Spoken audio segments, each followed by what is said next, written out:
Great Debaters Contest is brought to you by Safaricom M-Pesa.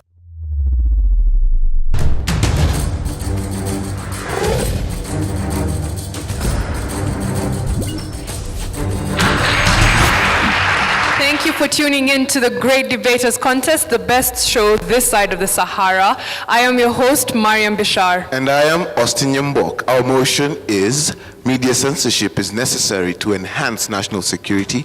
Our teams are St. Joseph's Girls and Sugoi Girls, who will emerge victorious. We'll let the debaters take the stage now. Proposer number 1, you have 3 minutes. Thank you.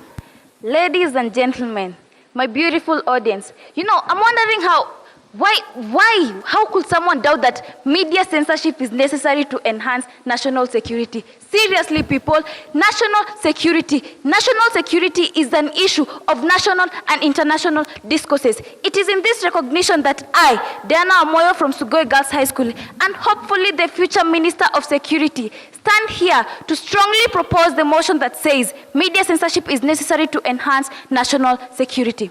What is censorship? Censorship is the act of removing part of a book, a film, or a movie, or even a report that, if released to the public, it will cause a negative effect. And what is national security? I will define national security simply the way Ekoko of Nigeria in 2004 defined it. First of all, he classified it into two. The strategic national security, which includes the military, and the non-strategic, which is the socio-economic security. And then, after combining all this, he came up with a very simple definition. National security is the ability of a nation to defend its internal values and citizens, to protect its internal values and citizens from external and internal threats. Now, my first point is that we have to censor the media to prevent incitement through the media. Now, which one of you hasn't heard of incitement through the media? Just let me see your hand. I don't have a gun. I will not. There's no way I can harm you. Let me see your hand. Which one of you hasn't heard of incitement through the media? Seriously, people, it is through the media that religions are incited against each other. Tribes are incited against each other. Are we going to continue with this? How blind are we to this fact that through media, if the media is not censored, we will be inciting each other, and at the end, what do? We cry. We cry. There is violence. Our children are dying day in, day out. For how long are we going to continue with this? My second point is that we have to censor the media in order to avoid creating false alarm, to the citizens. They are innocent. We are the leaders of tomorrow. And if we censor this media, we are trying to protect the future of tomorrow. Take for example the recent attack in Garissa. The television, the radio was censored. Yes, we were not shown the brutal pictures of the attack. What about the social media? The social media was going viral with pictures of students lying dead in the classrooms. And then what happened? What happened in Nairobi University in Kikuyuni? What happened? What happened, my people? It is through the media. Then because of this false alarm, one of the students lost his life because of a simple electric fault. He lost his life. And also, many got injured. My people, we have to censor the media. We have to censor the media. Thank you. Opposition, you have 3 minutes for your opening statements. Now, if you chase two rabbits, both of them will end up getting away. From St. Joseph's Girls High School, I'm Mercy Chepnyano. To my personal point of view, which one is more important? Which should be our priority? If we're able to eradicate insecurity, there'll be no need of media censorship. Now, if there'll be media censorship, insecurity will still be there. What is our priority? 2, it is my right as a Kenyan citizen to know what is happening in the country. It is my right to express what I think is happening in the country. Now, if you censor the media, you're denying me this right. You're basically telling me I can't talk. You're basically telling me I can't know what is happening in Kenya. A very wise woman once told me, if you move alone, you move fast. If you move in numbers, you'll go very far, sorry. Which one is more important? Displacement or velocity? It is better I go very far at a slow rate than going very fast but not very far. Choose. Through the media, we're able to think together as Kenyans. We're able to be unified. If you censor us, you're telling us that you can't talk together. We're supposed to keep quiet and put our point of views to ourselves. Also through the media, investigative personalities, for example, John Allen Namu and Muhammad Ali, are able to investigate. They're able to help the police, saving them on resources, time, and what they're going to be doing in order to find these people. They're basically fighting against insecurity. If you censor them, how are they going to do this?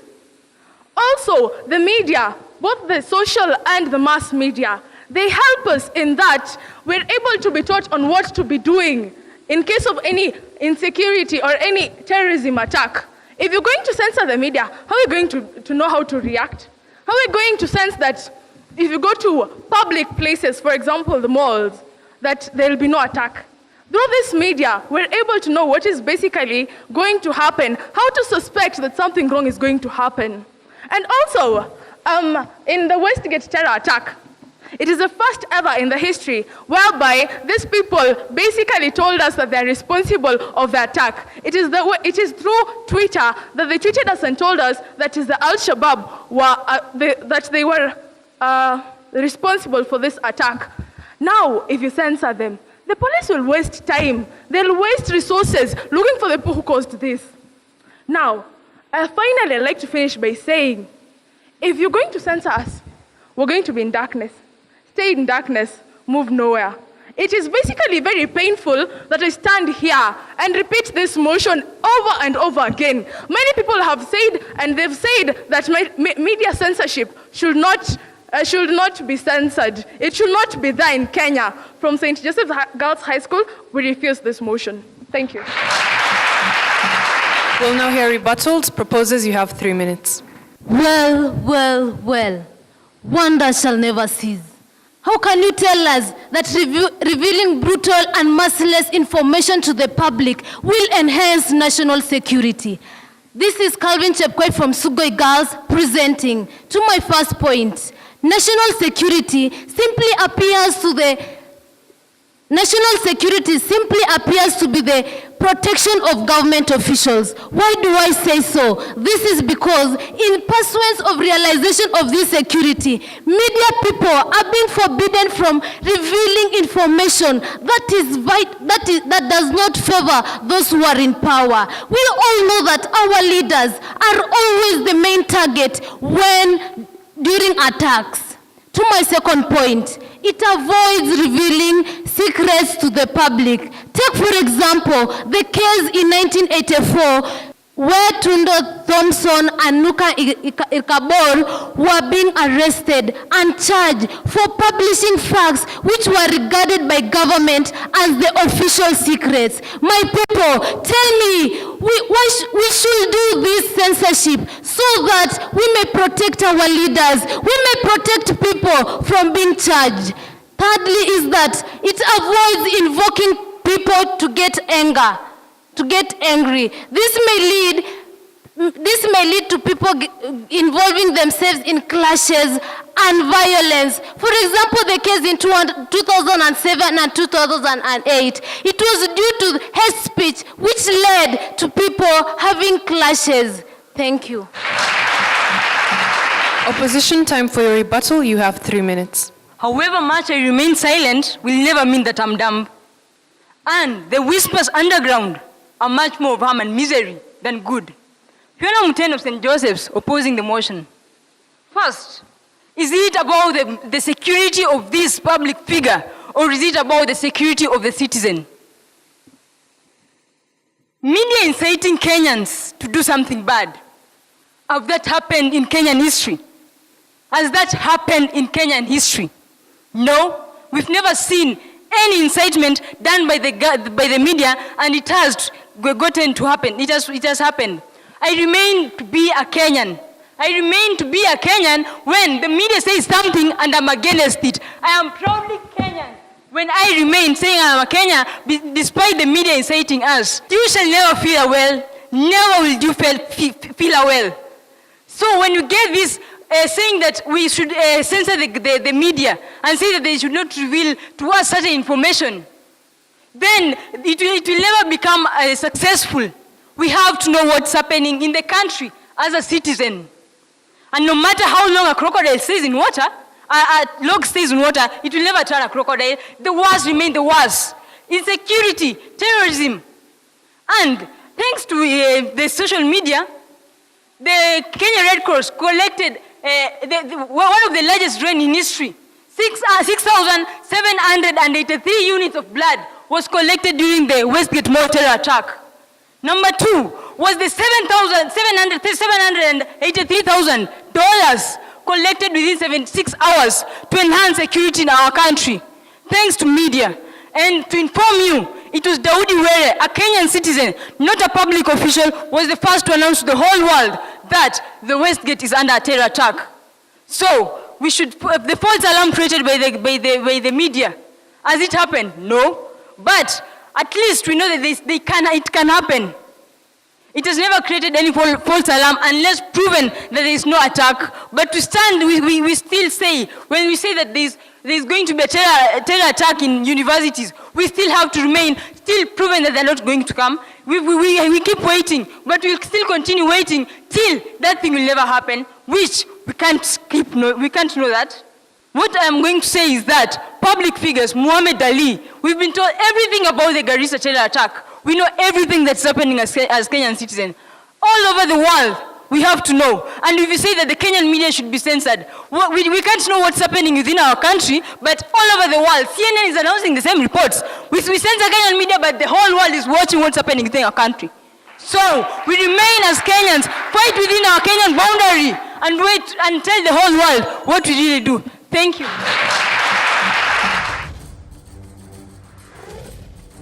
M-Pesa makes life have no pressure. You can send money from here to wherever. Costs are low and you can pay whenever. It works for everybody, discriminates nobody. M-Pesa brought a revolution, a kind of technological evolution. Safaricom being a better option, I can't help but mention how M-Pesa is a state-of-the-art perfection. M-Pesa drives me crazy because it's so amazing. Take part in the M Challenge by sending your short song, rap or poem about Safaricom M-Pesa on WhatsApp, and you could win 1,000 shillings in Safaricom airtime.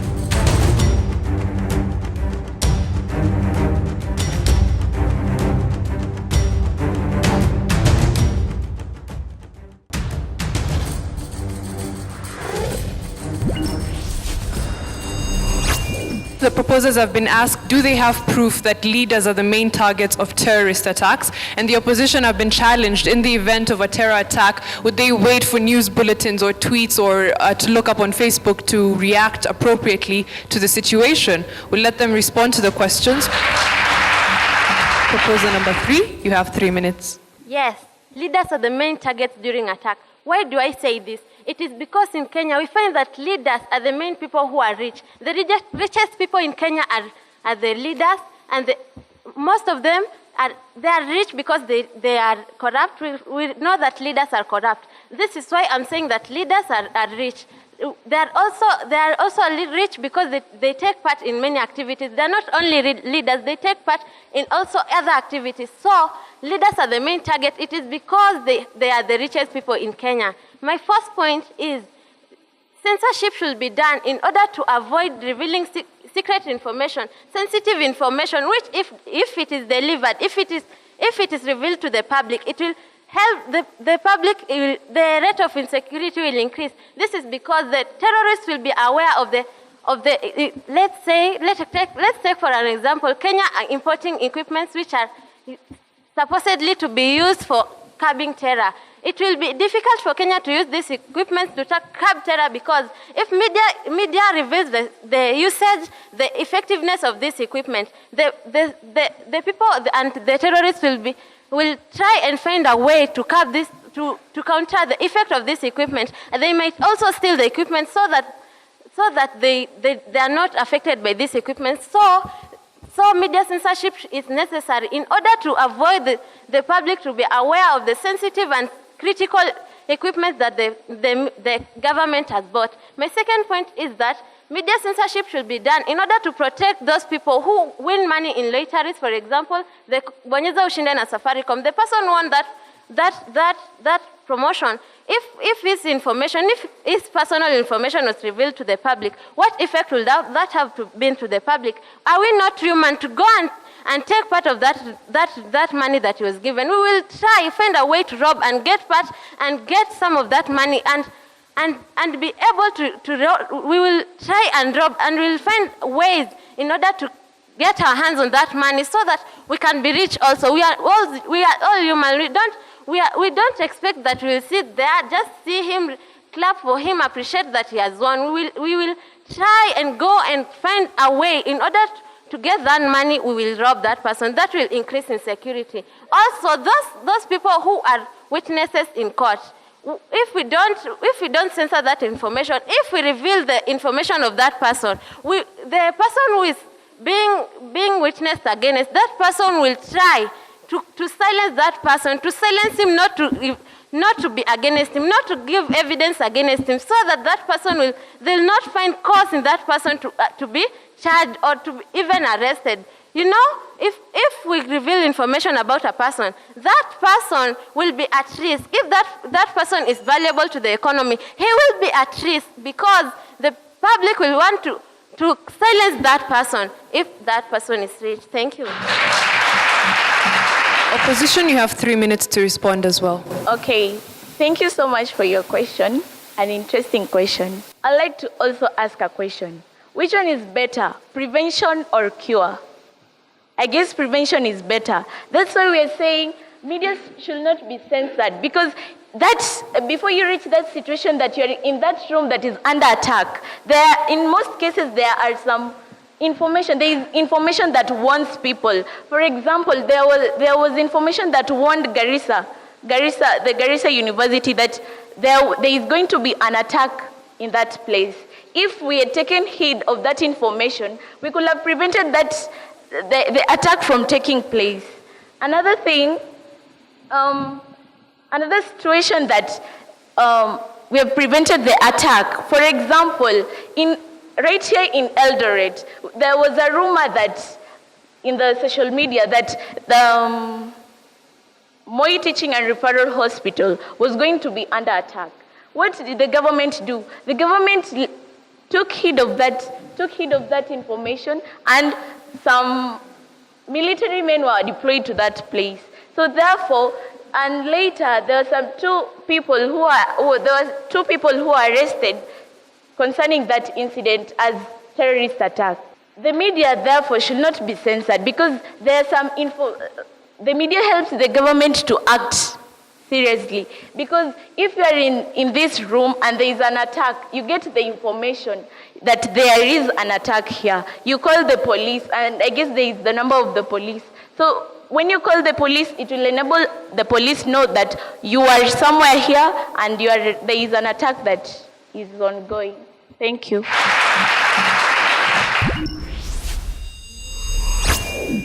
We'll now hear closing submissions, beginning with the proposition. You have 1 minute.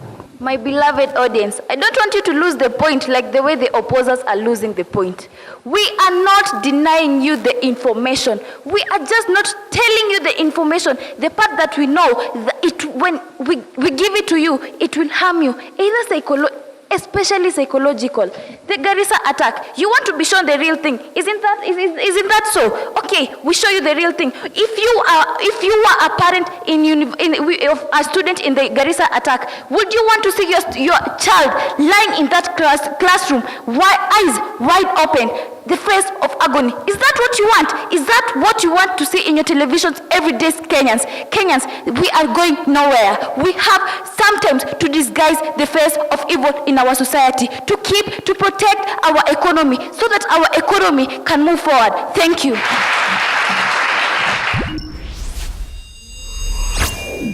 Opposition, you also have a minute for your final submission. Facts have been laid. Much has been said. Not telling me something is kind of the same as denying me information for your point. Now, it is through this media that we know the government is doing something. It is through this media, basically the National Security Council tells us what they're doing to enhance our security, to eradicate insecurity. Therefore, this media brings advantage that we know we are here, that our government is working towards security so that we cannot be attacked by any terrorist or any problem that can hinder us. Also, I have said, if you censor the media, stay in the dark, be in the dark, and go nowhere. Now there's no point of continuing debating this point. Facts have been laid. Work with facts, not probability. Thank you very much.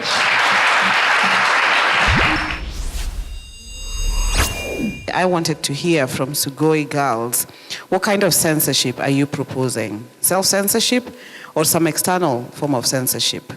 We have regulatory bodies when we look at media.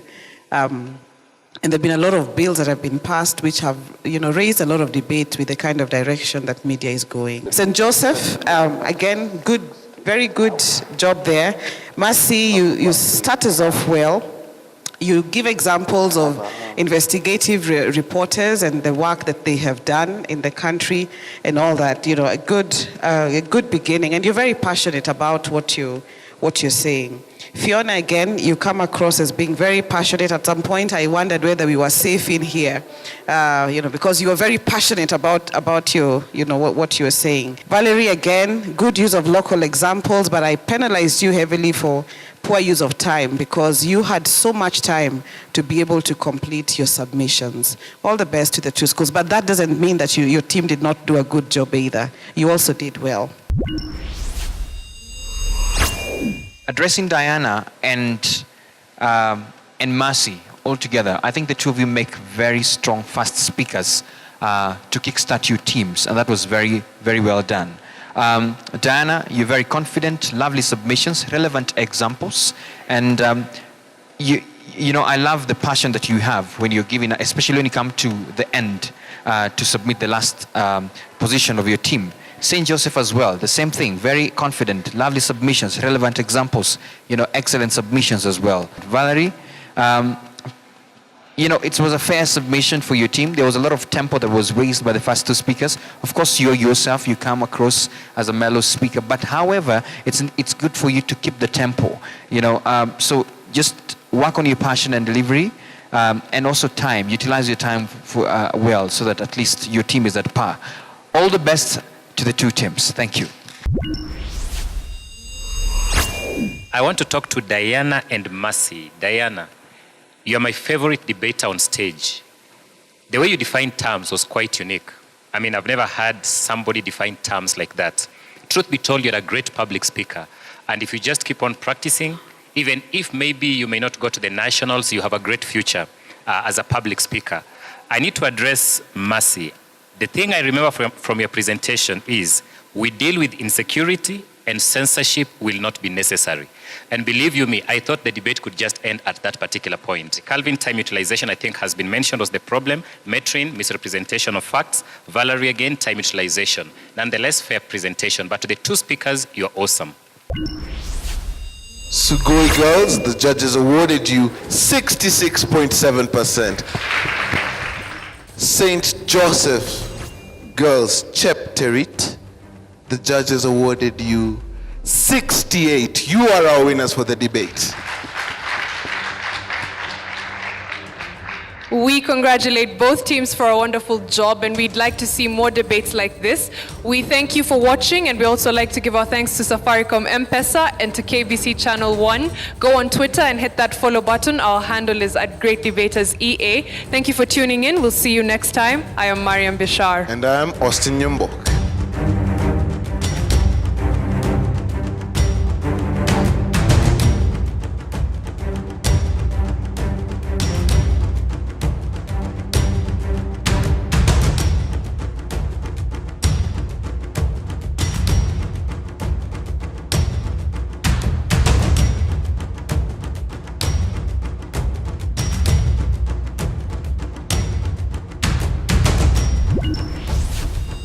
The Great Debaters Contest was brought to you by Safaricom M-Pesa.